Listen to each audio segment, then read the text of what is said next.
கிருபையும் சமாதானம் பெருகுவதாக. நாளையும் கூட நமக்கு ஜீவனை தந்ததும் இல்லாமல் தயையும் பாராட்டினார் அல்லவா? அவரை துதிக்கலாமா?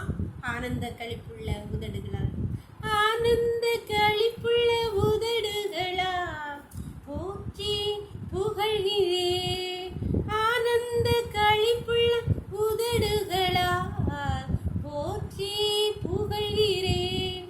அறுசுவை உணவு உண்பது போ திருப்தி அடைகின்றேன். தினமும் துதிக்கின்றேன்.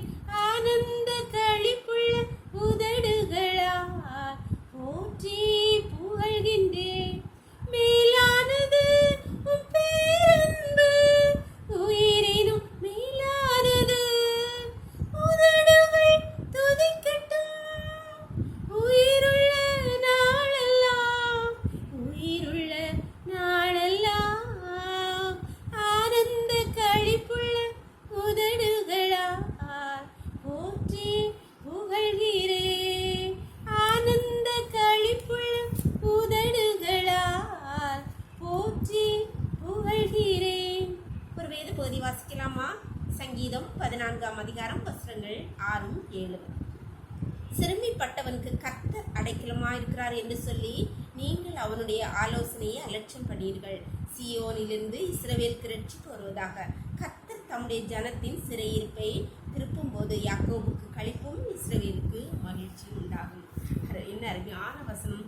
தாவீது ராஜா சொல்கிறார், நீ சிறுமைப்பட்டவனுக்கு கர்த்தர் அடைக்கலமாயிருக்கிறார். கர்த்தர் அடைக்கலமா இருக்கிறான்னு தெரிஞ்சும் எல்லாரும் என்ன பண்றாங்க?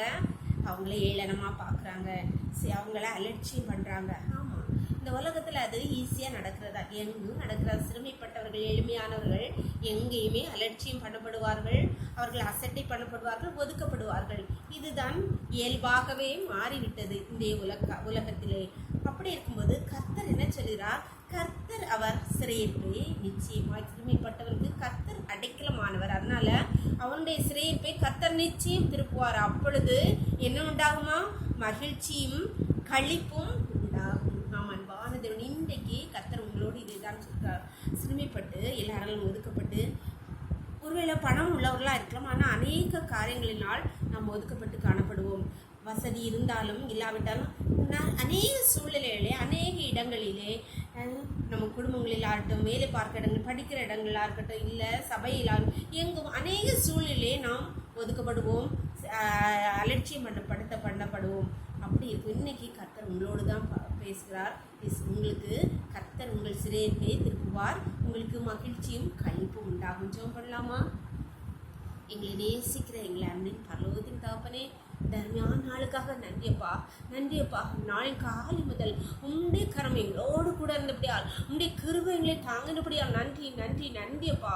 இப்பொழுது அடியாளோடு ஜெபத்தில் இணைந்திருக்கிற ஒவ்வொரு பிள்ளைகளும் உடைய கரத்தில் தெரியுமாப்பா.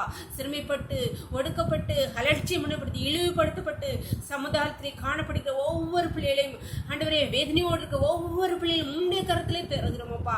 கர்த்தர் அவர்கள் சிறையிருப்பை திருப்புவீராக கர்த்தாவே. கர்த்தர் அவர்களுக்கு மகிழ்ச்சியும் களிப்பும் உண்டாக பண்ணுவீராகப்பா. நீர் அப்படி செய்கிறபடியால் நன்றியோடுமே துதிக்கிறேன் கர்த்தாவே. உம்முடைய கர்த்தரை ஒவ்வொரு பிள்ளைகளையும் தாழ்த்தி தருகிறோம். இந்த இரவுகளை மூடி மறைச்சுக்கோங்க.